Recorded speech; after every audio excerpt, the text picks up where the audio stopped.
कैसे एक आम व्यक्ति नेता बनकर 5 साल में अरबपति बन जाता है? राजनीति में कैसे नेता अपनी शक्ति और स्थिति का दुरुपयोग करके अवैध कमाई करते हैं और अपने व्यक्तिगत हित साधते हैं?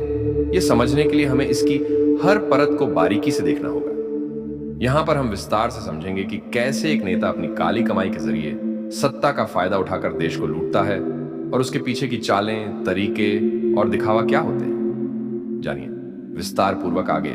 नमस्कार दोस्तों, इंडियन हिस्ट्री चैनल पर आपका स्वागत है। आज हम एक महत्वपूर्ण विषय पर चर्चा करेंगे। एक आम आदमी राजनीति में क्यों आता है? राजनीति एक ऐसा क्षेत्र है जहां कुछ लोग सच में जनता के विकास के लिए प्रयास करते हैं, जबकि कई नेता केवल अपनी जेब भरने और अपने देश के साथ, जनता के साथ गद्दारी करने के लिए इस क्षेत्र में कदम रखते हैं। तो आइए जानते हैं कि एक आम आदमी का नेता बनने से लेकर घूसखोर नेता बनने तक का सफर कैसा होता है।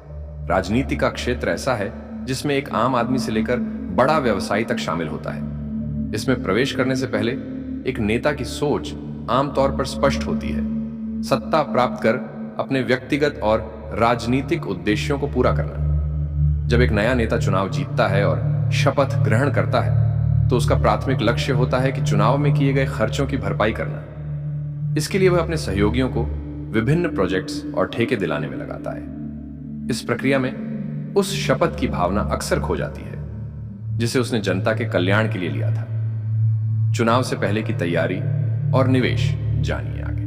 हर नेता का सफर एक सामान्य नागरिक से शुरू होता है, लेकिन जैसे ही वह राजनीति में कदम रखता है उसके इरादे और योजनाएं बदलने लगती हैं। चुनाव लड़ने से पहले एक नेता बड़ी पूंजी निवेश करता है। यह पूंजी खुद की भी हो सकती है और पार्टी या समर्थकों से उधार ली हुई भी। यह निवेश प्रमुख रूप से जनता के बीच लोकप्रियता बढ़ाने, बड़े बड़े वादे करने और चुनाव प्रचार के लिए खर्च किया जाता है। इस निवेश का मकसद केवल चुनाव जीतना नहीं होता, बल्कि जीतने के बाद इसे दोगुना चौगुना करने की योजना होती है। नेता यह सोचते हैं कि चुनाव में किए गए खर्च को पद पर आने के बाद किसी भी तरह से वापस किया जाएगा। इसीलिए चुनाव प्रचार के दौरान पैसों का अंधाधुंध इस्तेमाल किया जाता है, चाहे वह रैलियों का आयोजन हो, विज्ञापन हो या किसी भी तरह से जनता को प्रभावित करना हो। चुनाव जीतने के बाद पहला कदम भरपाई जानिए आगे। नेता के सत्ता में आते ही सबसे पहला कदम होता है चुनाव में हुए खर्च की भरपाई। इस काम के लिए सबसे पहले वह अपने वफादार समर्थकों और बिजनेस पार्टनर्स से संपर्क करता है। सरकारी विभागों के टेंडर और प्रोजेक्ट्स को ऐसे लोगों को दिया जाता है जिन्होंने चुनाव प्रचार में मदद की थी। इसके लिए कई बार रिश्वतखोरी और घूसखोरी का सहारा लिया जाता है। सरकारी ठेकों और योजनाओं में कमीशन लेना आम बात हो जाती है। प्रोजेक्ट्स की लागत को बढ़ा चढ़ाकर पेश किया जाता है ताकि उसमें से लाभ लिया जा सके। यह लाभ न केवल नेता तक पहुंचता है, बल्कि उनके करीबी अधिकारियों और दलालों तक भी जाता है। जनता के हित की योजनाओं का दिखावा जानिए आगे। नेता जनता को संतुष्ट करने और उन्हें भरोसे में रखने के लिए कई योजनाओं की घोषणा करता है। इनमें से अधिकांश योजनाएं केवल कागजों पर होती हैं। कुछ योजनाओं का शिलान्यास होता है और फिर उन्हें लंबे समय तक ठंडे बस्ते में डाल दिया जाता है।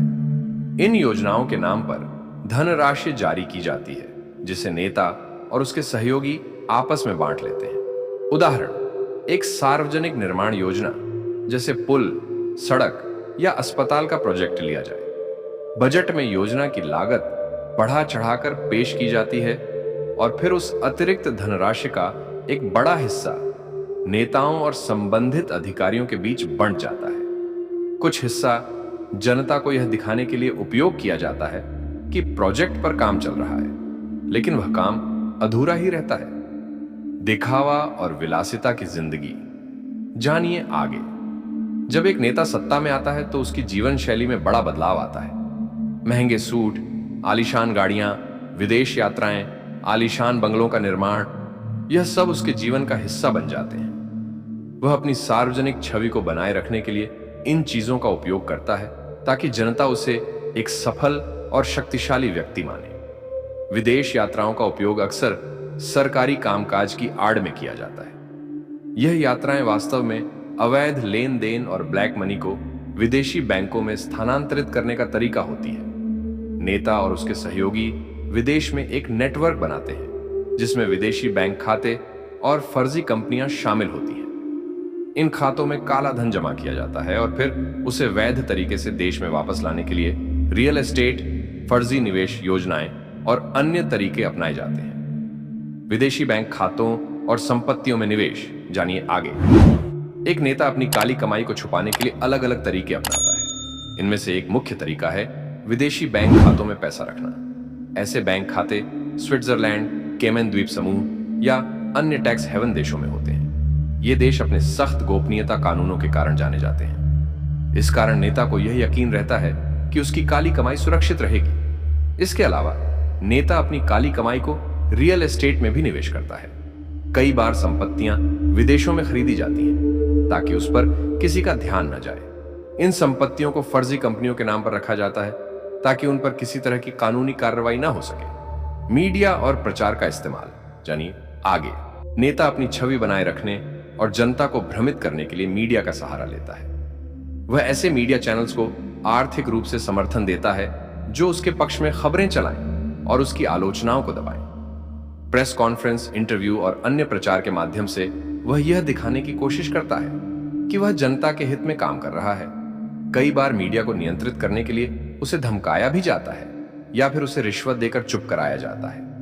ऐसी स्थिति में आम जनता तक सच्चाई नहीं पहुंच पाती और उन्हें वही दिखाया जाता है जो नेता चाहता है। काले धन को सफेद करने की तरकीबें, जानिए आगे। एक नेता अपनी काली कमाई को सफेद करने के लिए अलग अलग रणनीतियां अपनाता है।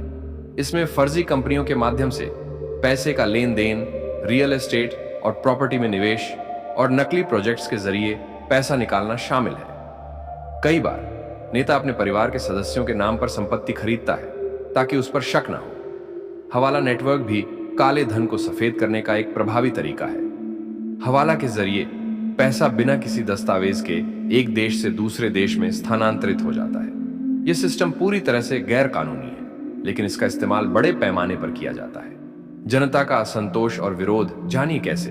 जब जनता को नेता की कारगुजारियों का पता चलता है तो वे विरोध प्रदर्शन करते हैं। सोशल मीडिया और अन्य प्लेटफॉर्म्स पर नेताओं की आलोचना होने लगती है। कई बार ऐसे आंदोलन भी होते हैं जैसे भ्रष्टाचार विरोधी आंदोलन, परंतु नेता इन सभी विरोधों से निपटने के लिए पहले से ही तैयार रहते हैं। वे कानूनी ताकत का उपयोग करके या अन्य सरकारी तंत्र का सहारा लेकर इन विरोधों को दबाने की कोशिश करते हैं। कई बार विरोध प्रदर्शनों में शामिल प्रमुख नेताओं को धमकाया जाता है या फिर उनके खिलाफ झूठे मामले दर्ज किए जाते हैं। इसका उद्देश्य होता है कि जनता डर के कारण विरोध करने से पीछे हट जाए और स्थिति शांत हो जाए। जब इनकी पैसों की लालसा इतनी बढ़ जाती है कि ये फिर जानवरों के हिस्से को भी नहीं छोड़ते। कैसे करते हैं ये फिर बड़े बड़े घोटाले, जानिए आगे। चारा घोटाला। यह एक ऐसा घोटाला था जिसमें पशुओं के चारे की खरीद के नाम पर हजारों करोड़ रुपए का गबन किया गया। जब जानवरों के हक लेने से भी इनका पेट नहीं भरा तो फिर इन्होंने देश के भविष्य के हक का भी ले लिया।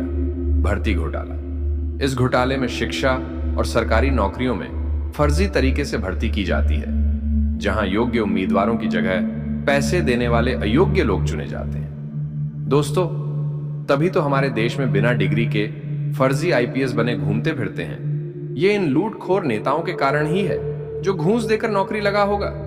सीधी सी बात है, उसे उस डिपार्टमेंट के बारे में तो पता होगा नहीं, उसे तो वो नौकरी पैसे देकर मिली है। बिजली घोटाला। यह उन योजनाओं से जुड़ा होता है जिनमें बिजली सप्लाई के ठेके और परियोजनाओं में गबन किया जाता है। ठेकेदारों से मिली भगत करके सरकारी धन का दुरुपयोग होता है। इनकी वजह से आज भी हमारे देश में ऐसे गांव हैं दोस्तों, जहां आज भी लाइट नहीं है कहां से जाती। लाइट के पैसे तो नेताजी ने अपने बंगलों बनाने में खर्च कर दिए। ये घोटाले तो अभी कुछ भी नहीं है दोस्तों, इनकी बहुत बड़ी लिस्ट है। ये तो मैंने आपको कुछ ही बताए हैं। आप समझ सकते हैं कि भारत में कितने डिपार्टमेंट होते हैं।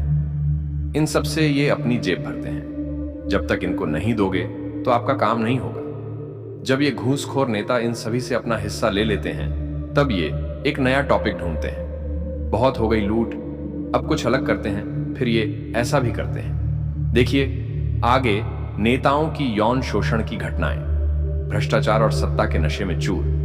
नेता अक्सर यौन शोषण जैसे अपराधों में भी लिप्त पाए जाते हैं। अपनी शक्ति का दुरुपयोग कर वे महिलाओं और युवाओं का शोषण करते हैं, जो एक बेहद निंदनीय और गैर कानूनी कृत्य है।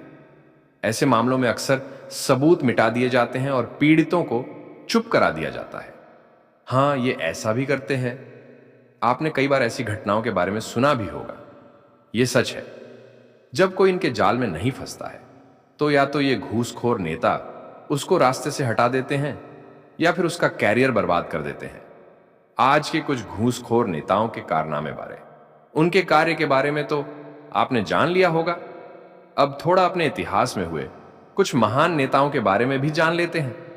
जानिए आगे इतिहास के महान जिन्होंने निस्वार्थ जनता की सेवा की थी। भारत के इतिहास में हमें ऐसे महान नेता मिलते हैं जिन्होंने देश की सेवा को सर्वोपरि रखा, जैसे सरदार वल्लभ भाई पटेल, राजेंद्र प्रसाद, लाल बहादुर शास्त्री जैसे नेता निस्वार्थ भाव से जनता के लिए काम करते रहे। उनकी निष्ठा और सेवा भावना का उदाहरण आज भी दिया जाता है। उन्होंने कभी भी अपनी शक्ति का दुरुपयोग नहीं किया, बल्कि अपने जीवन को जनता की सेवा में समर्पित कर दिया। वहीं आज के कई नेता अपने पद का उपयोग केवल अपने स्वार्थ और सत्ता बनाए रखने के लिए करते हैं। ये नेता अपने वादों से मुकर जाते हैं और जनता की समस्याओं को नजरअंदाज करते हैं। दोस्तों, आपने सब कुछ समझ लिया होगा और जान भी लिया होगा, लेकिन अगर हम सभी को एक गरीबी मुक्त भारत, करप्शन मुक्त भारत चाहिए तो हमें कुछ चीजों में बदलाव करवाने होंगे, जैसे कि नीचे बताए हुए हैं। जानिए, कानून व्यवस्था की जरूरत। इन घोटालों और अपराधों से निपटने के लिए एक ठोस कानून व्यवस्था की आवश्यकता है। निम्नलिखित कदम उठाए जा सकते हैं। सख्त कानूनी प्रावधान। नेताओं के लिए घूसखोरी, भ्रष्टाचार और अन्य अपराधों पर कड़ी सजा सुनिश्चित की जानी चाहिए। यह सजा इतनी कठोर हो कि कोई भी नेता सत्ता का दुरुपयोग करने से पहले 100 बार सोचे। अधिकारियों की स्वतंत्र जांच एजेंसी। एक स्वतंत्र जांच एजेंसी का गठन होना चाहिए जो नेताओं की गतिविधियों पर निगरानी रखे और अपराध साबित होने पर उचित कार्रवाई करे। जनता की भागीदारी। भ्रष्ट नेताओं के खिलाफ जनता को जागरूक और संगठित करने की जरूरत है ताकि वे ऐसे नेताओं को पहचान सकें और चुनावों में उन्हें सत्ता से बाहर कर सकें। भ्रष्टाचार का अंत कैसे हो? जानिए आगे। जब तक जनता जागरूक नहीं होगी और अपने नेताओं की जिम्मेदारियों का सटीक आकलन नहीं करेगी, तब तक राजनीति में ईमानदारी और सेवा भाव की उम्मीद करना कठिन है। भ्रष्टाचार और स्वार्थ की प्रवृत्ति को रोकने के लिए जनता का एकजुट और जागरूक होना जरूरी है। हमें अपने देश के भविष्य के लिए सोचने वाले नेताओं की तलाश करनी होगी और उनसे यह उम्मीद करनी होगी कि वे अपने कार्यकाल को केवल सत्ता और लाभ का साधन न बनाकर जनता के असल हित में लगाएं। नेता को केवल सत्ता और व्यक्तिगत लाभ के लिए राजनीति में नहीं आना चाहिए, बल्कि देश और जनता के हित में काम करने का संकल्प लेना चाहिए।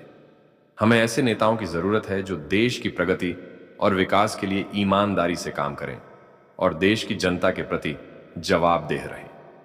दोस्तों, जब तक हम खुद जागरूक नहीं होंगे, तब तक बदलाव संभव नहीं है। हमें अपनी आवाज उठानी होगी और अपने नेताओं से सवाल पूछने होंगे ताकि हमारे देश की राजनीति सही दिशा में बढ़ सके और आम जनता के हित में कार्य हो सके। हमें यह समझना होगा कि बदलाव केवल नेताओं से नहीं आता, बल्कि जनता की सोच और उनकी शक्ति से आता है। दोस्तों, आपके क्या विचार हैं?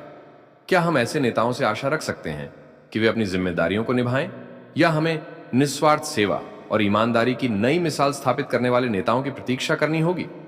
अगर आपको मेरी बताई हुई जानकारी उपयोगी लगी है और आपको लगता है कि मैंने इन घूसखोर नेताओं के बारे में जो भी बताया वह सब सच है, तो कृपया हमारे चैनल इंडियन हिस्ट्री को लाइक और सब्सक्राइब करें। आपके समर्थन से हमें और अधिक ऐतिहासिक तथा जानकारीपूर्ण सामग्री आप तक पहुंचाने की प्रेरणा मिलती है। धन्यवाद। जय हिंद, जय भारत।